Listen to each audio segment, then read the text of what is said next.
Michael disrespects me a lot, and I think there's a lot of bridges been burnt. And the problems we've had with Michael over the last sort of 6 years, and I think that's where Shelby has sort of slipped a little bit because he's had centre of attention. It's not my fault I haven't found it. It's time for bed. You need to get your bedtime routine down. She's going to push back and give you resistance. Shelby. The reality is it's a battle of wills by then. You've got to hold your ground. But when you do hold your ground, what happens is you lose it with her. You start to shout at her, and then she shouts back at you. You don't need to shout at your children to have them listen and take instruction. You just have to hold firm. You don't even live here, Michael. I don't want people knocking on the door. I do think communication in the family is a big problem. They don't like to speak about the situations that's going on. He knows he messed up, he knows he's screwed up. You know you've made decisions you shouldn't have, but this is time to move on. What do you need from your dad, Michael? I just want him to be proud of me.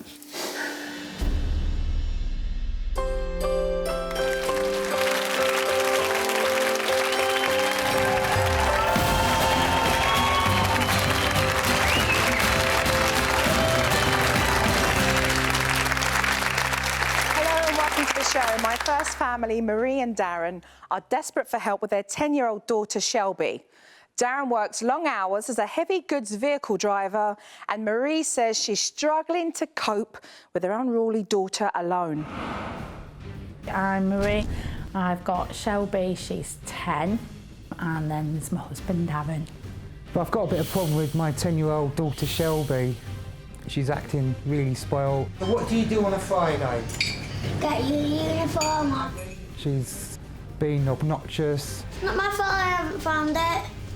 She's becoming in charge. It's time for bed, take your skates off. No. Now she controls the house. All off. Then you can play and do what you want to do. Shelby. Everything that Shelby wants to do, Shelby does. Come on, get your skates off, time for bed, please. Now, she's disobedient. She won't do as she's told. Your bedtime's 9 o'clock, you need to be in bed. It's not fair. It's plenty fair. It's like she's a teenager. It's time for bed. And I just want to have a good relationship with my daughter. So quite a handful then. Yes. Well, welcome the pair of you. Thank you. Let's hear about life with the kids with Darren on the road, because I mean that's a heavy job, isn't it? It is, yeah. You know, long hours, you know, driving from one location to the next. Yes. I mean, it's heavy duty. Let's not say single mum. No. Because you're not. No, I'm not. But let's hear about what it is like, because I mean that's quite a challenging job, and you're there with the kids. It is. It's hard because you know he's there, you know he's in the background. Yes. He's providing for us as a family, and you try to get as much quality time, obviously, with the kids and your husband as you can. But when you've got such a hectic household, and as soon as he walks through the door, it's chaos. And the first thing out of his mouth is, God, I want to be back to work. That hurts me because then I want to be with my husband, but then the children should be with their dad. And he shouldn't have to want to be at work and not be at home. Is that the first time you're hearing this? No. It's what I say. You know, at the end of the day, it's, if you're working all day, I don't want to be the provider. I don't want to leave Marie at home, but I mean, I've got to work to pay the bills. Yeah. So do the children behave differently when Dad comes home? I think she plays up more when Dad comes home. She still plays up for me, but I think she plays up more when Dad comes home, I think. I feel that while I'm out, Shelby's centre of attention. When I come in, I'm then centre of attention because I've come in from our day's work, she's making me a cup of tea, she's doing me dinner. Shelby doesn't like that. Just like me being, anybody else being something other than what she wants them to be. Yeah, so if I'm not centre of attention, she's got to be centre of attention. She'll kick off until she is centre because of it's like attention. if I dare go over to you when you come in and give you a kiss and hug as soon as you come in, That's it, she's in the screaming middle fits, yeah. between us. Push us apart. And going, what about me? What about me? Does that frustrate you? The fact that, you know, where's our time? You know, where is our time as a couple? I'm trying to hold it down with work, you know, and you're doing what you're doing at home. It does, yeah, What because- about us as a couple? It's hard for us. I mean, with Michael and the problems we've had with Michael over the last sort of 6 years, and I think that's where Shelby has sort of slipped a little bit because he's had centre of attention for the last 6 years. Yeah. And it has been horrendous. Marie always involves herself in his problems. Yes. And I don't know if it's just a mum or she just wants to interfere. No, Because there's so much that you can do Yes.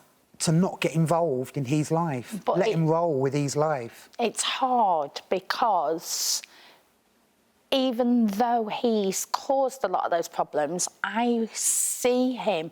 I can see it in his face, though, and he's struggling. He's struggling with his life. He doesn't know what to do. Because you've done the same to Michael as what you're doing with Shelby. Yeah, well, I do Body too much coloured him, for you've wrapped him up in cotton wool, and now he's struggling. But then... Yeah. Yes. Yeah. You have? Yeah. Let's go to tape, talking about Michael. Can we have that window shut, please? I do think communication in the family is a big problem. They don't like to speak about the situations that's going on. I'm worried she'll get like me. Michael disrespects me a lot, and I think there's a lot of bridges been burnt. Now, Michael, please. Michael! I think once you've lost that respect for your own son, and he's lost that respect for you, I think it's fairly hard to get back. Michael! He's done nothing to make me proud. And I think a father should be proud of their children. The window's shut. If you want to speak to your mates, go out in the road and speak to your mates. It's just mainly him. I want him to be proud of me. You don't even live here, Michael. I don't want people knocking on the door. Shelby's going to end up probably feeling the same when she gets older, you know, because if she carries on like this, she'll have nothing to show for it, won't have good grades, you know, no doubt she probably won't have a job when she finishes school, and, you know, no doubt she'll feel like me when she's at my age. Can't save me, but she's younger, you can stop her. Welcome, Michael. Yeah. Harsh tape to watch? A bit, yeah. I could see on your face. How does your dad feel about you? I mean, what do you take home from what he says? What do you feel he really feels about you? I just feel that he does want something to be proud of me for, and I've not shown him that. I've not given him anything to be proud of me for. Why? Why do you feel that you haven't? Because I know I haven't. That's not how I feel. I just know I haven't. I've not done anything. Through school, I got in the wrong crowd, you know. When finishing school, still in the same wrong crowd, just not bothering. I've just not had any motivation to want to do anything until recently. And Do you take advantage of your parents at home? You do things that you shouldn't have done? I know my mum will do anything for me, even when I don't ask her to. You know, if I've got no baccy, Mum, I've got no baccy, and she'll go and get me some baccy, and I know that. And sometimes I Hide take it from me. Yeah, and So that you can ask your mum to do things for you, and she'll do them when you know that really it's because she's a soft touch and she'll do them. Yeah. But you should be expected to. Yeah. But It's hard, though, when you keep pushing, like you just said, I'm a soft touch. And do you know what? You hurt me a couple of weeks ago because you sat there and admitted that. Yeah, I could get anything I wanted off you. But, as I pointed out to you, yeah, your dad works hard. I've worked off and on. You've seen me work off and on. We have our own problems as a couple. But yet you stand there as an adult and take the mick out of me. When all I want to do, as for my kids, is make sure you have a good life, you do well for yourself, that by the time you hit 40, you've got something to be proud of. You need to be proud of yourself. I'm proud of what we've done. But you do nothing. You don't do nothing to show to us that we can be proud. I am proud of you. You're my son. Of course I am. I love you. But it doesn't matter what we do and we give at you. Yeah, I might give you the odd bit of money here and there to get your cigs, whatever. I shouldn't have to. Because you should be providing for yourself. And you pointed out about your dad. Yeah, because your dad has worked. The only time he's not been in work is when he's been made redundant or he had a bad back and had a back operation. The rest of the time he's worked, he's provided for you as my child and me as his wife. He's worked his bum off to provide for everything for us. You take the mick out of me when I'm not working. No, there's sometimes I don't work, there's sometimes I do work. It's hard, that's life. But you've been left school since you were 16 years old, you've been on the dole, you've done nothing, and you want your dad to be proud of you. How can he be proud of you when you are quite blasé to happily sit back and allow that? What do you want me to say? I don't know. It's hard. We love you, you're our son.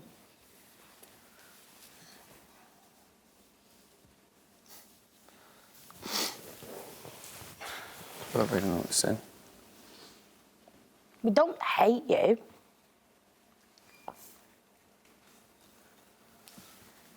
A lot of the problems has become sort of with Shelby mainly over the last sort of 5 years, isn't it? Well, yeah, Because we spent. I mean, we're not gonna sit here and beast you, Michael. No. A lot of the problems has come since From. because you've been full. You've got to full remember, out. she's a baby. There's a big gap between you and her two big brothers. There's a big gap. That little girl has grown up. She's watched, as you point out, how much you have happily get what you want from us. She's watched. I'm not making excuses for her. Yeah, I give in to her. I know where my problems are. It's hard. I'm stuck in a rut. I am stuck in a rut. But when your sister knows, and I see so much of you in her, so much of you. I don't believe the reason why Shelby is the way she is because of me. No, it's not because of you. I'm just saying some of her... Do you know the other day when she spoke to me and you turned around and said to me, oh, the way she just spoke to you was disgusting. You've done that to me. You've done that all through. So where's she heard it? Where's she heard that behaviour? Because none of her friends talk like that. But either way, just because I've done it doesn't mean that you should just let her carry on doing it. No, I agree. It started from somewhere. Now, Yeah. you are firstborn. Now, Shelby's the lastborn. Yeah. And OK, Shelby's my little girl. But she's not Daddy's girl anymore, is she? She used to be. No, And I don't spoil her as much as I should do, really. Yeah. Because I spoil her in the right reasons, if she's been done well at school, if she's been behaved. Now, I don't know how you felt over growing up, but if you can get an easy life in our house, because Mum will give in to you and do whatever she wants and argue and lie to me because you've had this, that and the other. Then your problem is with your wife. Exactly. That's what your problem is. And also, Michael growing up, knowing that he can get what he wants. Well, the reality is Shelby just another knockoff from Michael? Well, I don't think is Shelby. I think you have a point. You know, you know as an adult that you push the boundaries and you were never taught. Because more for you that you continue to validate that he can take the mickey out of you every day and get what he wants. More for you.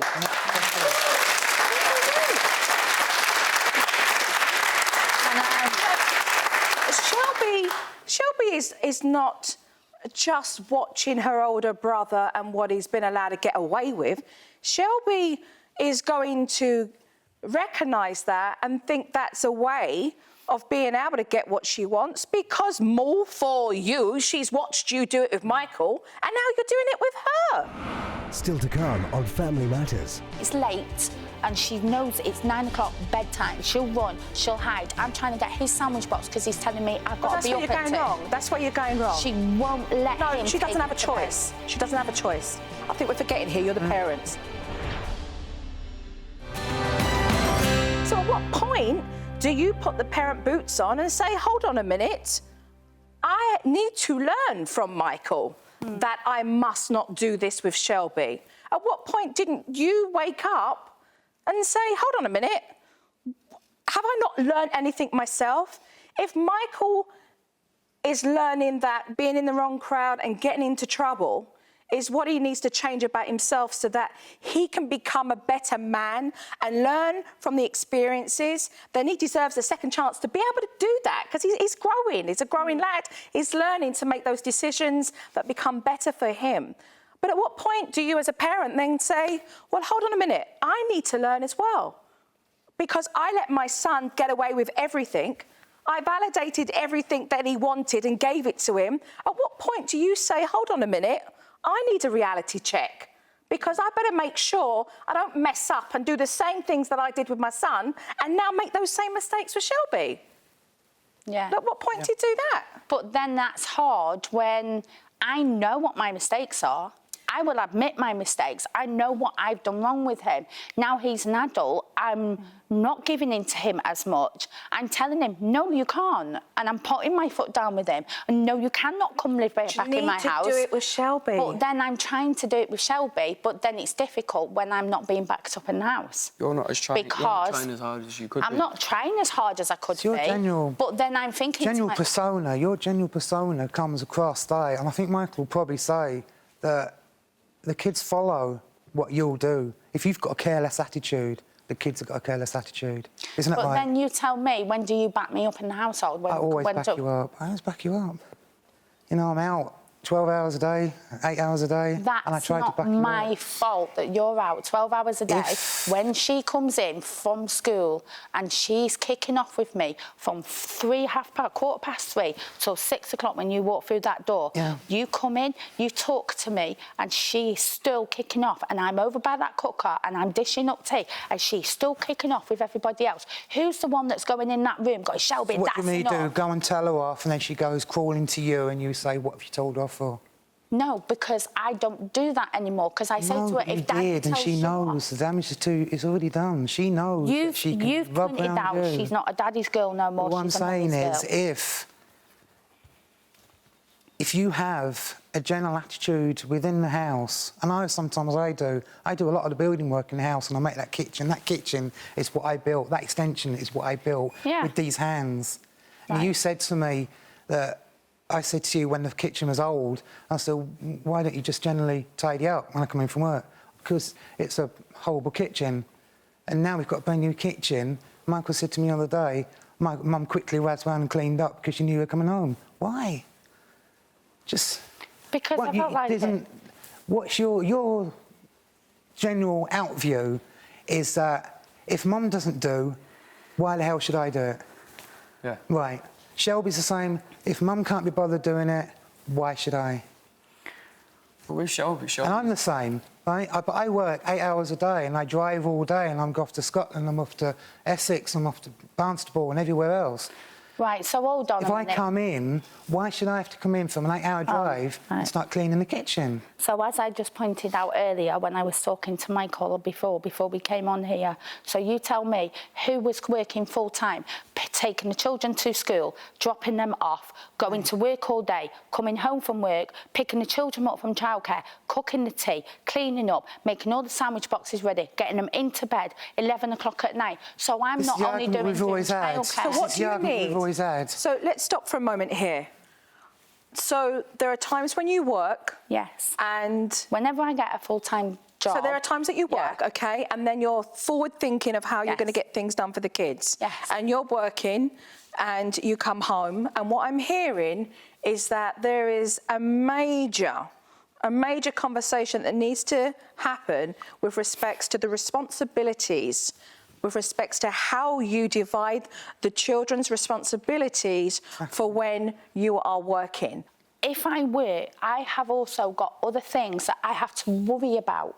And I'm not getting at you, but what I'm trying to say to you is when you work, you don't have to worry about childcare and who's going to look after that child when I'm working. So what do you need? So what I need from you is whether I'm working or not working, we're together with these kids. I appreciate that, and there's not once ever where I've said that you do any less of a job than I do. Is there an agreement of who's putting the kids to bed tonight? You know, who's taking care of the chores that go on in the house? When Shelby we was young, tried. it was always, Dad, you take me upstairs, you read me a Yes. book, Dad, you take me... I was quite willing to do that, And always. And then she suddenly changed. swapped to Mum. Now, And then what little happened there? girls tend to go mummy's girls because they know they can get handbags and everything else from their mum and go No, out but not at shopping. bedtime. I mean, bedtime, if they're It saying, will. oh, I want Mum, She you can won't take... allow him. She won't allow me. proper Go kicks nowhere off near. with me. If I'm doing, he will try to help me of an evening. If it's late and she knows it's 9 o'clock bedtime, she will do what it showed on the VT. She'll run, she'll hide. I'm trying to get his sandwich box because he's telling me I've got to be up at 2. That's where you're going wrong. That's where you're going wrong. She won't let him. No, she doesn't take have a him to bed. choice. She doesn't have a choice. I think we're forgetting here, you're the parents. Let's go to tape, because I had a chance to meet Shelby earlier. Hi. Nice to meet you. How are you? I'm Joe. How are you? Fine. Good. How long is Dad away? When he's driving, does he stay away like just during the day, or does he go away for a couple of days? He stays, like, he drives and then sometimes he comes back really late Right. after tea. Okay. And then do you get to speak to Daddy when he's on the road? No. No. So you just see him when he comes home? Ah. Yeah. You miss Daddy while he's away?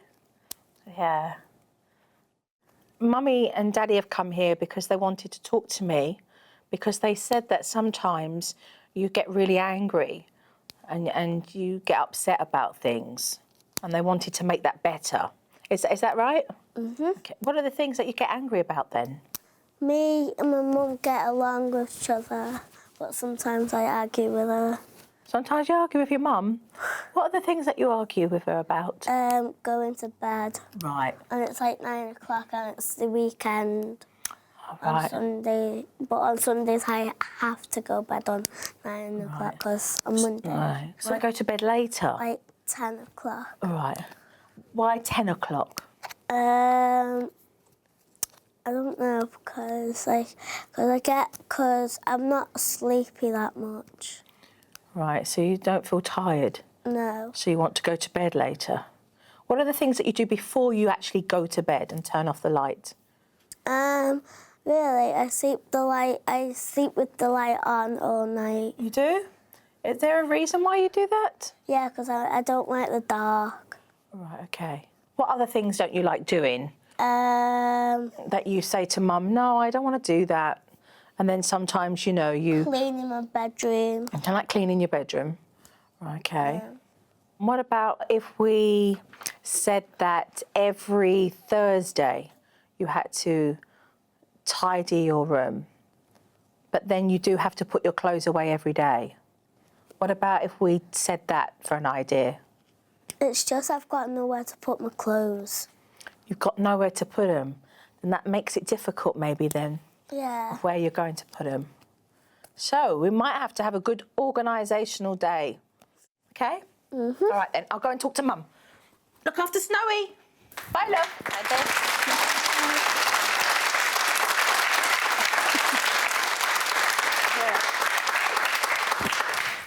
Interesting chat with Shelby. She doesn't like, obviously, cleaning up her room, as you heard. Nowhere, apparently, to put her clothes. Oh, she has. She which has I'm sure is wardrobe. an excuse every day. Yes. She's certainly going to bed too late. I mean, there's no two ways about that. And she spoke to me about, you know, feeling tired when she wakes up in the morning. And I'm not surprised, really, if you're going to bed that late.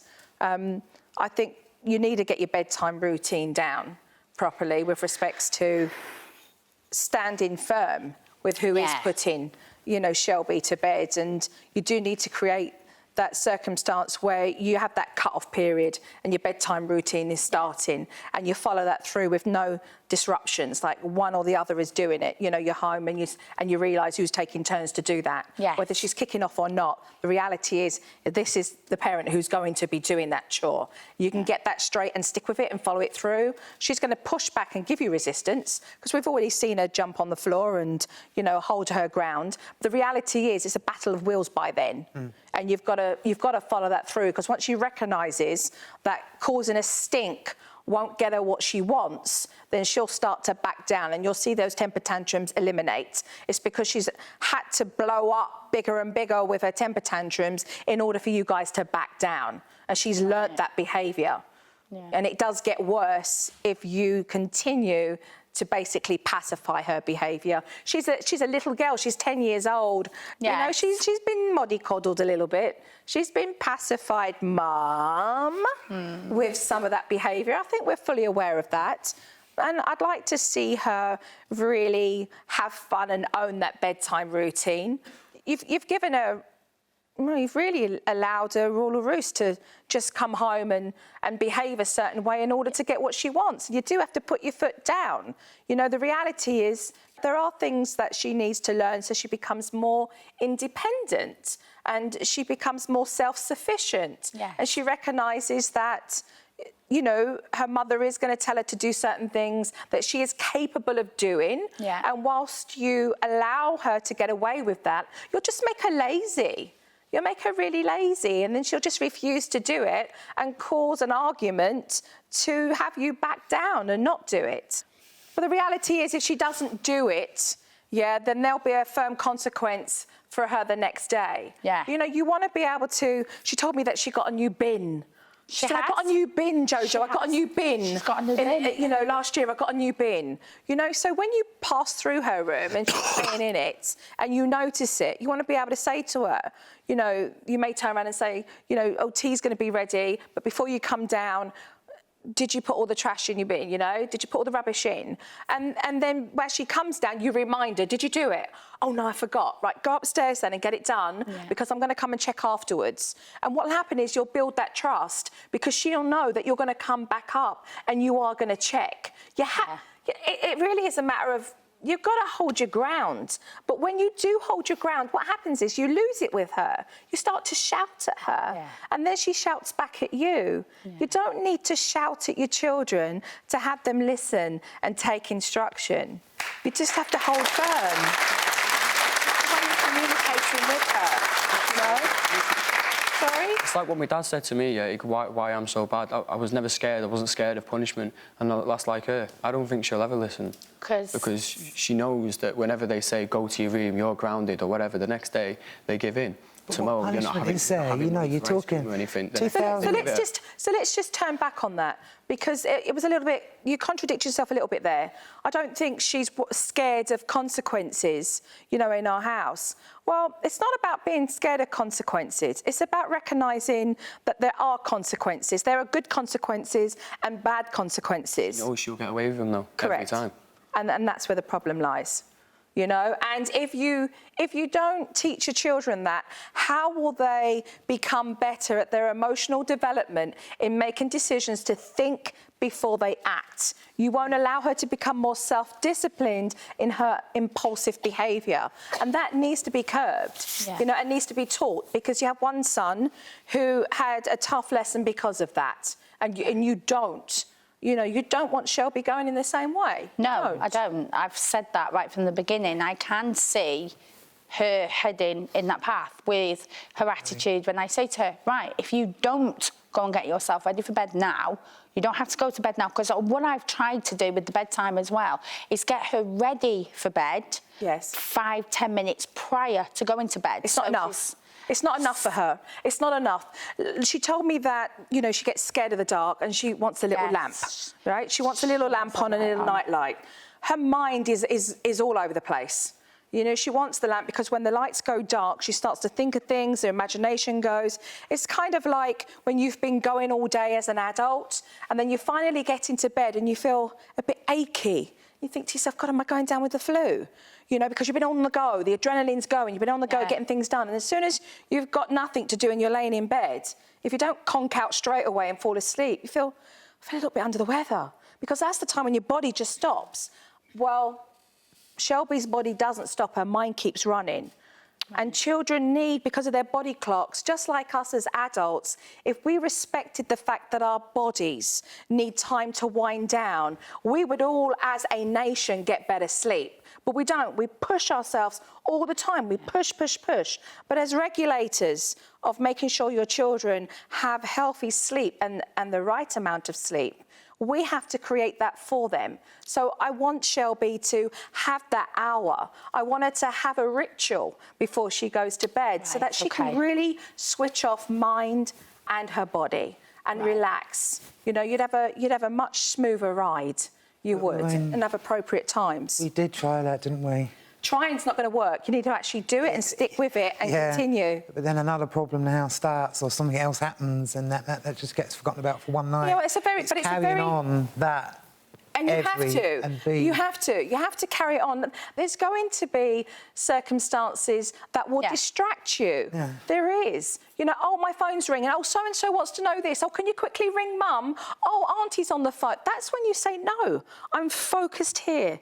And the children need that focus. And if you're away and, you know, you have the opportunity to do that, you should be dividing that between yourselves, not allowing her to make that decision all the time. Yes, it's true.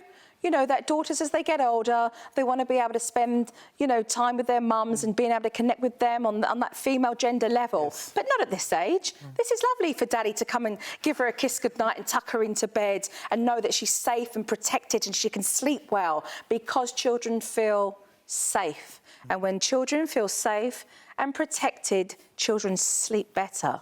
They sleep better. Still to come on Family Matters. Darren, please perch over here for me. I just want you in front of your son for a moment, please.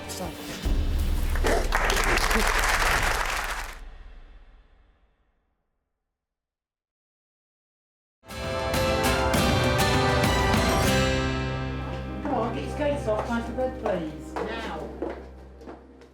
I think when she gets to senior school, Shelby. she's going to struggle.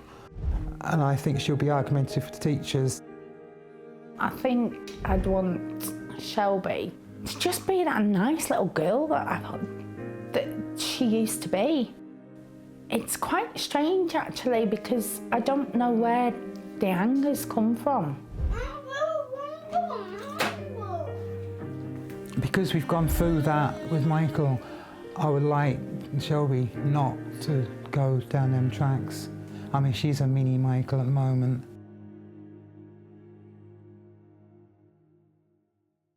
The fears obviously come from the trouble with Michael and, you know, how you manage that situation. If we're being really realistic here. The ruling the roost comes from having that amount of control and really not being focused enough and on the same page with your responsibilities in moving forward with Shelby, and the battle of wills and putting your foot down, you know. And I guess that fear then for yourself looks at her behaviour and know that she could continue to then do that with children in her school.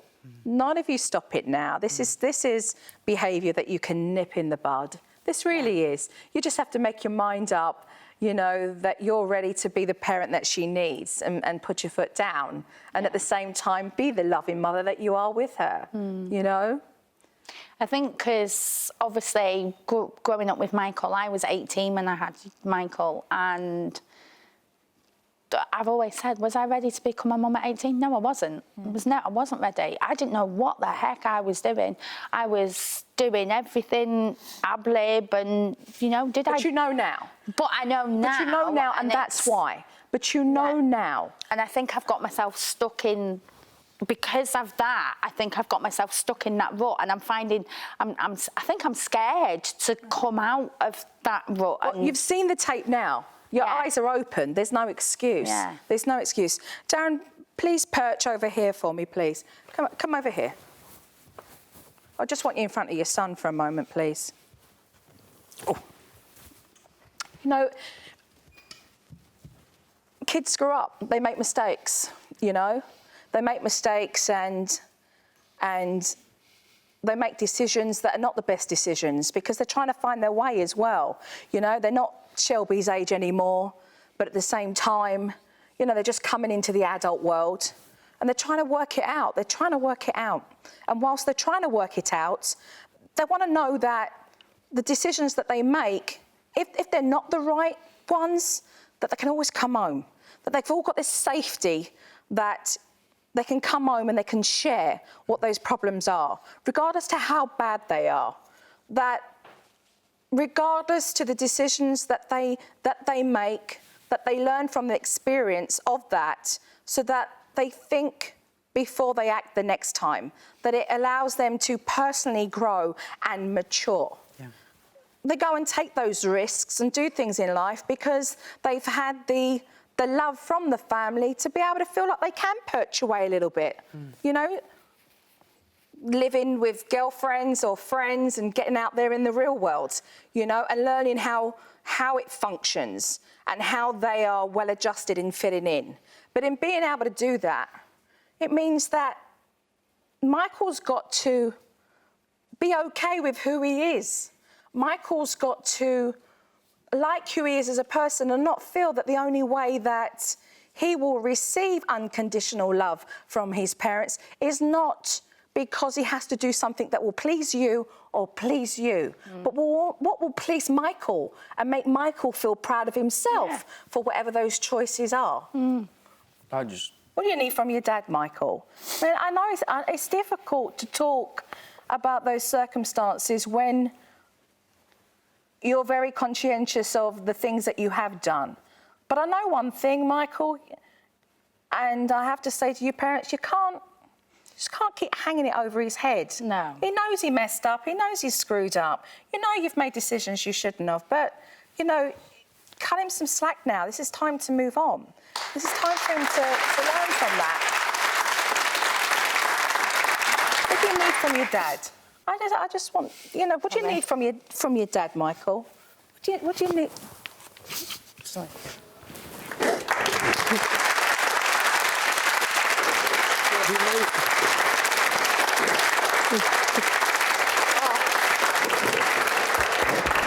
Still to come on Family Matters. What do you need from your dad, Michael? I just want him to be proud of me.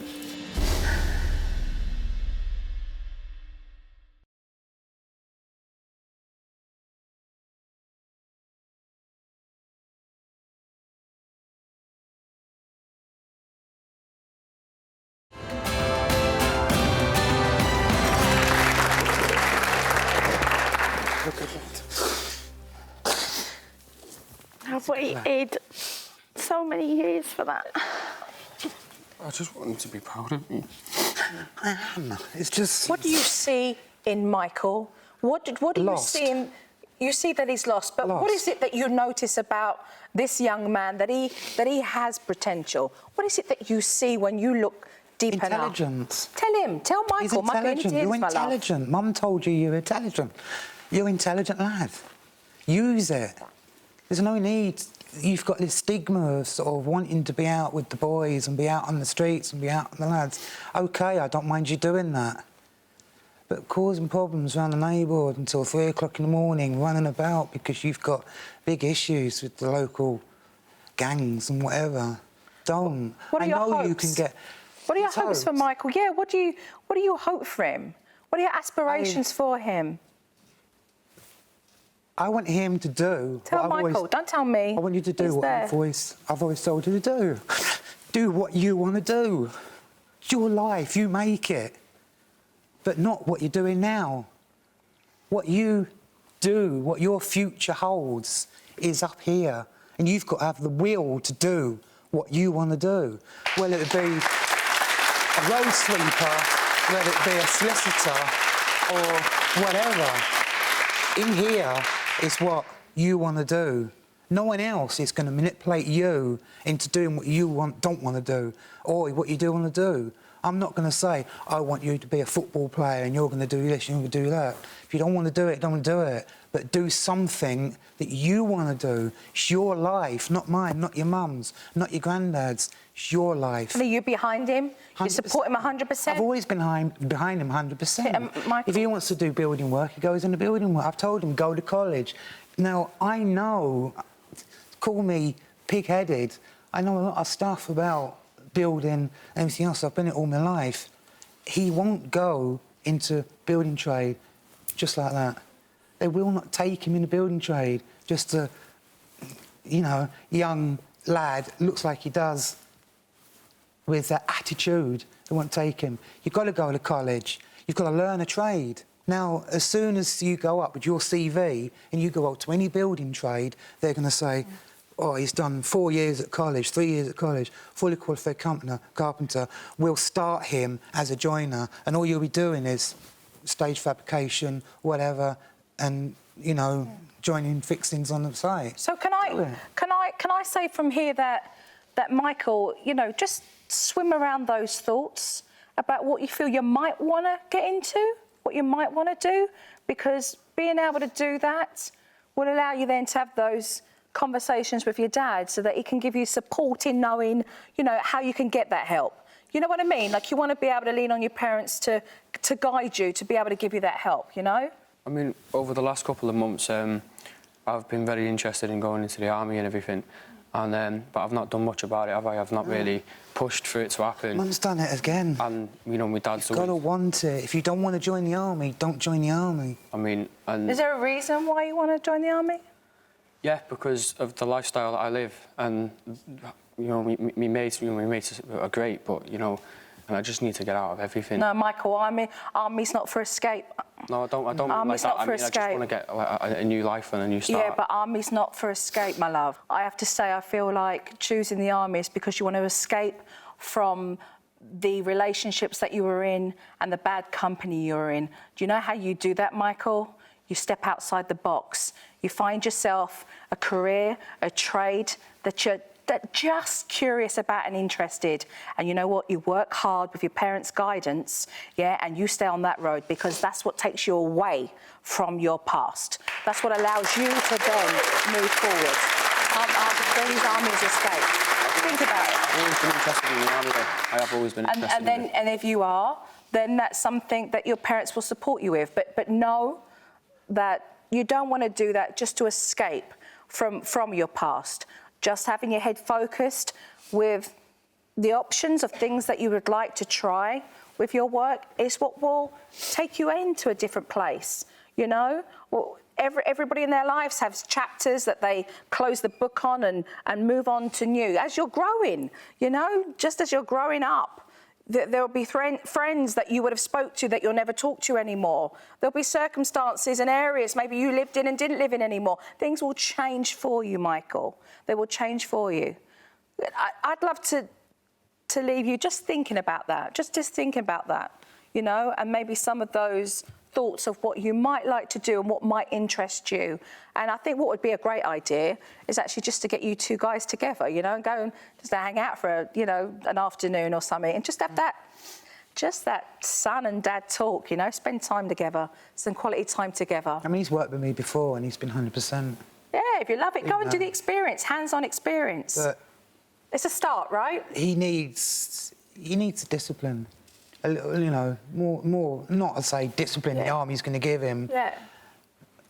But you should go out. Go out with your dad one day if you can on the job, you know, or do some of that experience. Just getting out and just experiencing different things is real character building, Michael. It's real character building. It's like the army. I don't feel like the army is a way to escape. I feel like it will make me a better person as well. I feel like the discipline, and because I've seen, you know, videos and everything else, I've revised on it and seen what it's like, and I do think it will make me a better person. But you can still be disciplined, my love, without going into the army. So think about that. If that's your decision at the end of the day, and that's what you want to do, then I'm sure that your parents will be 100% behind you, but know that discipline comes from here. Okay, it's taught in the army, but it's also taught in life. It's taught in life as well, not just that profession, okay? So don't look at it as a means of being able to give you that. Getting up every day and going to work and being on time and getting your job done, that's discipline. That's discipline in itself and being focused. I want to be proud of you as well. I mean, you know, I've been thinking recently, you know, what's my son going to think when he gets older? Yeah. So I want him, you know, I want him to be proud of me as well. Absolutely. And you know, it's good. It's a good thing, Michael. So can we continue these talks between the pair of you? Have some time out. Go and do some, you know, go and do some lad stuff. You don't need to be involved in that. You've got Shelby to sort out. Yeah, no, I'll do with him. Yeah. But that's what I want. I would love for them to have something in common because, you know, stresses of the house can be stressful, you know, especially when he's had a hard day's work and he's been moping about and he's stressed or whatever. You know, for them to get out of the house, go do something or have something nice to do. But that couldn't happen until this happened. No. Because it takes courage, and sometimes it's awkward to have those conversations. And I have to say, you know, I'm really pleased that this happened. I'm really pleased that this happened today because there's a lot of love. There's a lot of love. Thank you. Thank you for coming here. Thank you.